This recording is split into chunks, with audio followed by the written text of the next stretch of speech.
Merci Monsieur le Président.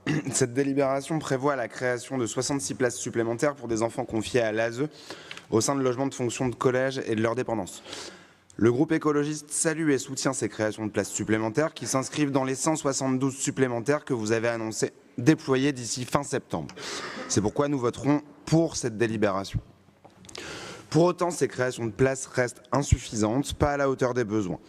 Quand vous reconnaissez vous-même que 232 enfants sont actuellement sans solution de placement dans notre département.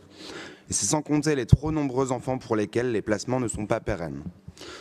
Vous prévoyez 47 millions d'euros supplémentaires en 2024 pour l'ASE.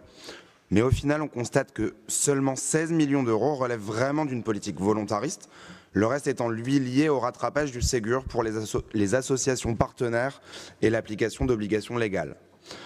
Pour le groupe écologiste, il nous faut sortir de la gestion de crise et des mesures curatives d'urgence pour agir au maximum en prévention. Nous déplorons donc que les moyens que vous allouez aux outils de prévention soient en baisse, eux, de 6 millions d'euros entre 23 et 24.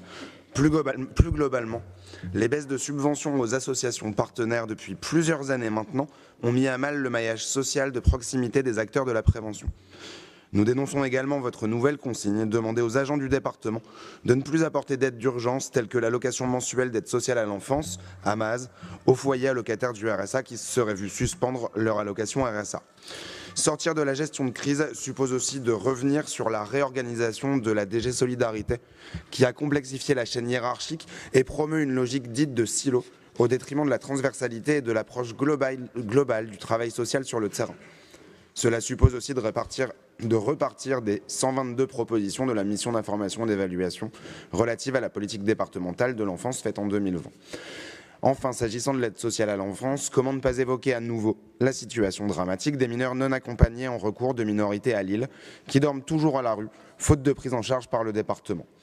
Suite à nos nombreux courriers et interpellations restés sans réponse, nous appelons une nouvelle fois à ce qu'un tour de table avec l'ensemble des pouvoirs publics concernés, préfecture, département du Nord, métropole européenne de Lille et ville de Lille, soit engagé afin d'envisager pour ce public des jeunes recours de minorité, la création d'un dispositif proposant des places d'hébergement et un accompagnement adapté, alimentation, santé, suivi socio-éducatif. Je vous remercie.